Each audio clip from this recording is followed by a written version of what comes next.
Well, guys, we got a fire going again. It's kind of chilly in here. Can't see our breath, but I think it's about -5 and snowing outside.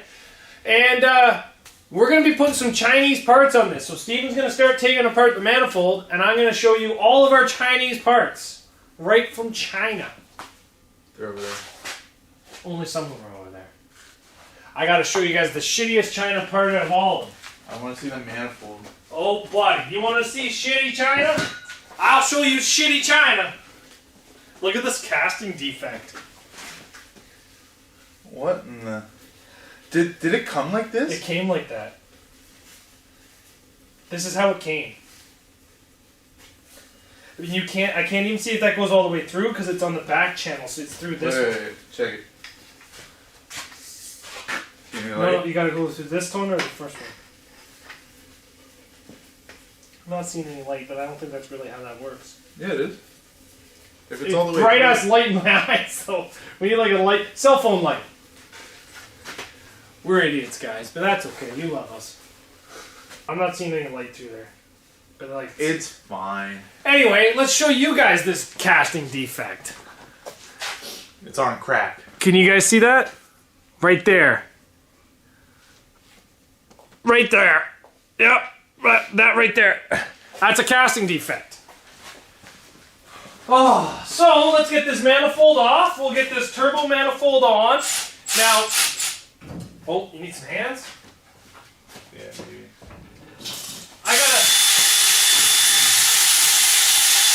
I got a buddy named Jesse, and I told him I got a top mount 4BT turbo manifold. And he says, oh, you're going to have to cut the hood out to run that 4BT manifold. And I was like, have you ever seen what underneath of a hood of a 57 Chevy looks like? He said, no. Well, there's about 2 feet between here and there.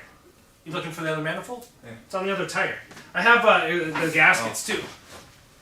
Oh, you do too. These are like all new hardware, by the way. I know. Like everything's in great shape. How often is it that we don't get a rusty piece of shit vehicle? Are we cleaning these up like proper? No, I have brand new ones. No. So I bought exhaust manifold gaskets, but because it's really hard to buy stuff for a 4BT, I could buy a 6BT exhaust manifold gasket for actually $45 less than a 4BT. So they're the exact same exhaust gaskets, except with the 6BT you get 6 of them, with the 4BT you get 4 of them, but this was like a lot cheaper to buy 6 of them. Does that make sense, Steven? No. I'm here to make sense, not dollars. Alright. So do we want a high mount or a low mount?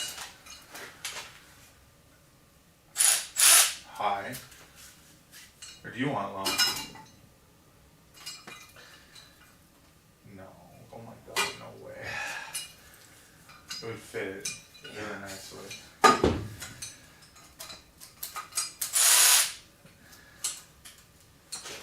I like high mount. Okay, cool.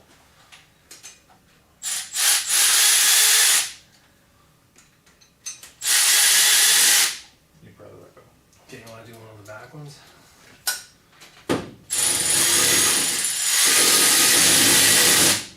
Just get them all.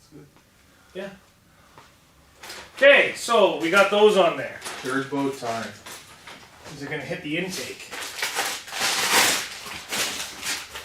Oh, I don't even think it's going to hit the intake. It's going to hit the Forward.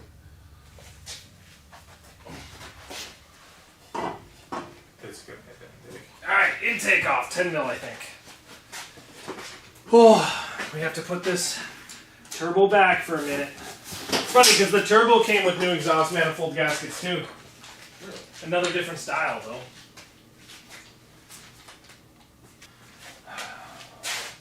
I think it's turbono time.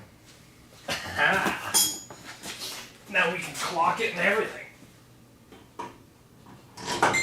I caught my finger. How? It's caught between that and the motor mount. It hurt. What the heck? Okay, let's get a 10 mil. and then we can clock this thing. Like a 10 mil right to there, and then we can clock it to where we want. you want a wrench? I think a socket on that little swivelly thing will be good. Swivelly thing. This? Honestly, it looks like it should go like that to make it fit. No exhaust back. I know exhaust back, but what I'm saying is because then it would put the turbo up this way. I think I bought the wrong side turbo. Does that make sense? What do you mean? Well, I think it should hang over this way. I bought like a right-handed turbo, I need a left-handed turbo. See how it's like over top of the engine? Yeah. I think if it was like this way, hanging out this way. Oh. I don't know. Let's see. 10 mil? I don't think it fits. So I was wondering which. Whoa. Nope. Put it on loosen instead of tighten maybe.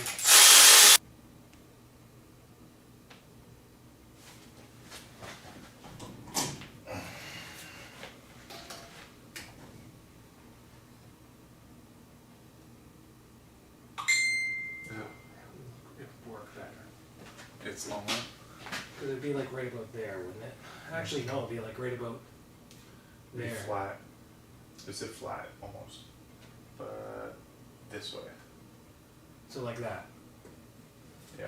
Would that be too tight to the engine bay to make a tight 90 down? No. That's easy. We're doing it like that. Ah, it sucks, so it looks like shit. Fuck. Shit. Everything just is better. Alright, let's try out low mount. We'll be back.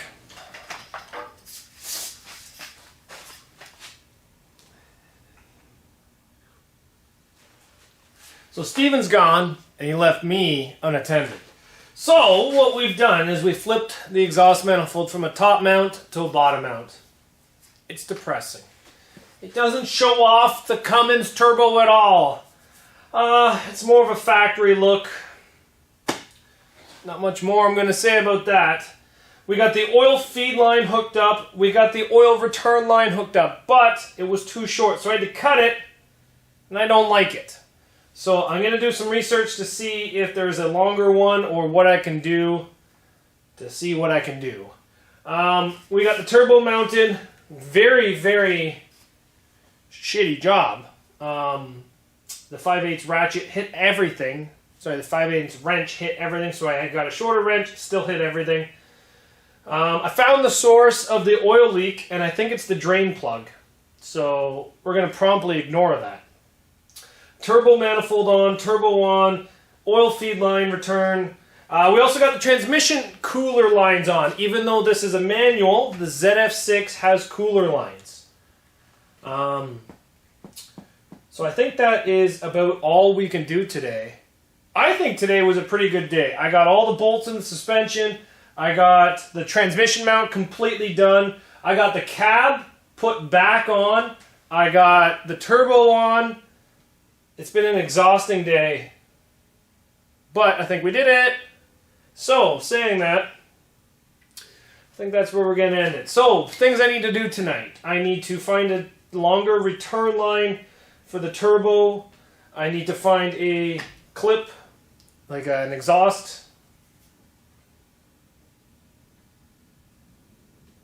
See, exhaust clamp, exhaust ring.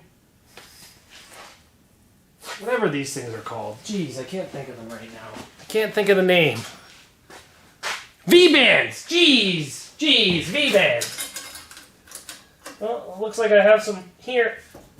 Looks like I already got them. I just need to get more weld-on flanges for them. So that's good. What size are these? Should say right on them. 2.5. 2.5. Is my years of collecting random things gonna pay off?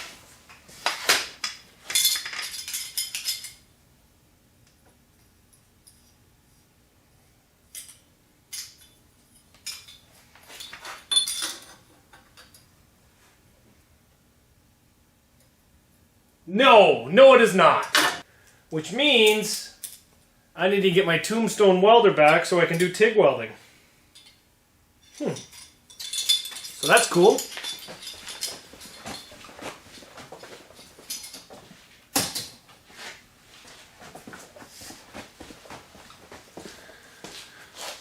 So yeah, I think we got quite a bit of stuff done today. I think I'm going to call it a day tonight. Call it a night today. But lots of stuff done. Lots of stuff done. Just the cab being back on, this thing's looking pretty damn good. We can start getting the heater hoses all hooked up. I think this thing had heater hoses on it. Can't remember. I don't think this thing had heater hoses on it.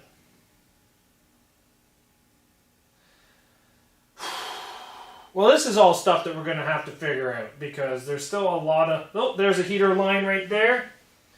And there's a heater line right there. So we can just run our heater hoses right to here. Guys, this is like working. Like actually working. Thanks for watching, guys. You know what? This thing here has been... I think stuff from the 50s has been much easier to work on than stuff from the 2000s. Like that Tacoma, when I put an LS in it, horrible. Horrible. That 73 Cummins, the 73 Ford F350 crew cab lung box that I put a Cummins in, so much easier. This 50s, everything is working. It's like it wants this engine. It's like it physically wants it. Ugh. I don't know, guys. This is going pretty good for me. So, little things to do tonight. Thanks, you guys, for watching. I'm really enjoying the build here on my 57. Maybe we can hear it run here in a bit. Just need to get all the oil lines all figured out. And I don't care about coolant. I'm not going to let it run for an hour. But thanks for watching, guys. Maybe 2 more videos that can run if I find all the pieces. Who knows? Thanks for watching, guys. See you back here later on Zach's Workshop.